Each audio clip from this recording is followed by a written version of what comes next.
આ પ્રકારનું હું કંઈક એના માટે કંઈક ડેડિકેટ કરી શકું. તો I just want to request all of you two stand up and just એક ઓમકાર થઈ જાય એમના માટે.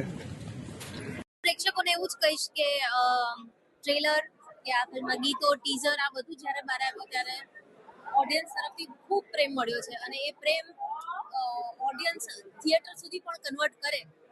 ખાલી એ જ કહીશ. બાકી તો ફિલ્મ અમે બનાવી જ છે અને પહોંચાડી દીધી છે તમારા સુધી. હવે તમે આવીને જુઓ. આ ફિલ્મમાં અલગ એક જ્યોતિષ, આદિવાસી વિદ્યા આવું બધું છે. તમે પોતે આમાં કેટલા આ ફિલ્મ એકચ્યુઅલી જોવાશે તો ખબર પડશે કે આમાં આદિવાસી વિદ્યા ને એવું બધું કંઈ નથી. હા, ટ્રાઇબલ કોમ્યુનિટીને અમે રેપ્રેઝેન્ટ કરીએ છીએ. બાકી કોઈ મેલી વિદ્યા કે એ બધી વસ્તુની વાત જ નથી આ ફિલ્મમાં. આઈ થિંક એ ફિલ્મ જોવાશે ત્યારે ખબર પડશે. Thank you. કુમાર સોલંકી કડકનાથ મૂવીમાં અમરસિંહ તરીકે તમે મને જોઈ શકશો. હવે વિશેષ તો હું નથી કહેતો કેમ કે બહુ જ સસ્પેન્સ ને થ્રિલર છે. જો હું તમને મૂવી વિશે કંઈ પણ કહું તો આ બધું તમારા માટે મજાને પાત્ર નહીં રહે. એટલે આપજીને સૌને અમારી નમ્ર વિનંતી છે કે આપ થિયેટર સુધી જાઓ અને આપ આ મૂવીને નિહાળો અને પછી મંતવ્ય આપો કે આ મૂવી તમને કેવી. ધન્યવાદ.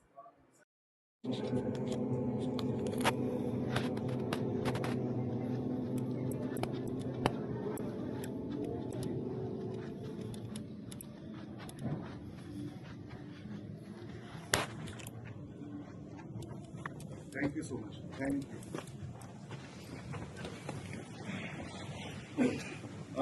બીજી વાત કે ફિલ્મ પત્યા પછી ભાગવાની ને એવી બધી બહુ ચિંતા ના કરતા.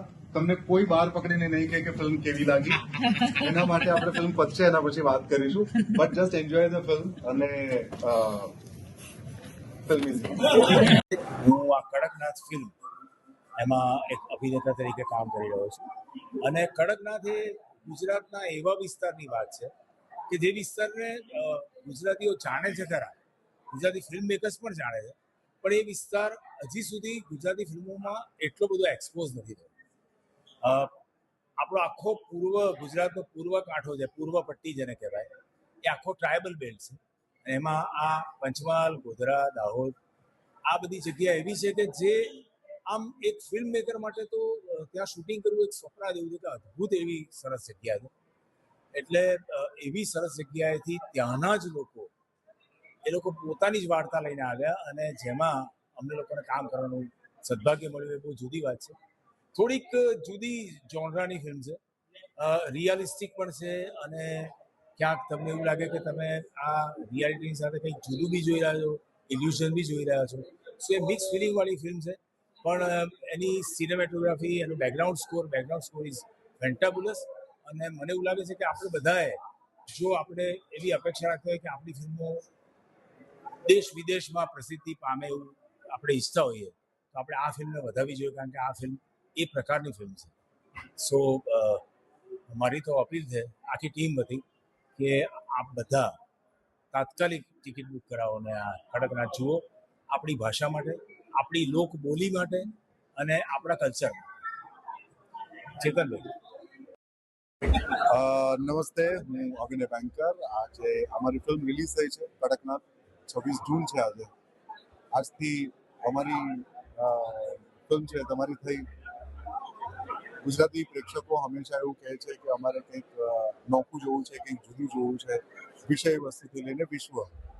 તો દાહોદ અને એની આસપાસમાં લગભગ 16 ગામડાઓમાં શૂટ થયેલી આ એક આપણા ગુજરાતના જે ટ્રાઇબલ કલ્ચરને પ્રેઝન્ટ કરતી આ ફિલ્મ છે. આપણી ભાષામાં છે, આપણું સાહિત્ય છે, આપણું કલ્ચર છે, આપણી ટ્રેડિશન્સ છે અને આપણી ગુજરાતી ફિલ્મ છે. આપણા ગુજરાતી પ્રેક્ષકોને એટલું જ કહેવાનું કે અમારું કામ પતી ગયું છે, ફિલ્મ તમારા હવાલે છે. આજથી ફિલ્મના શોઝ બધે લાગી ગયા છે.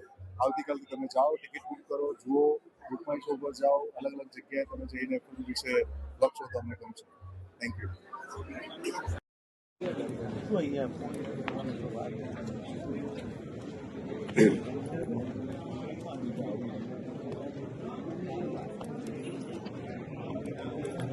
પાસ વગરના હાઇલાઇટ થઈ ગયા.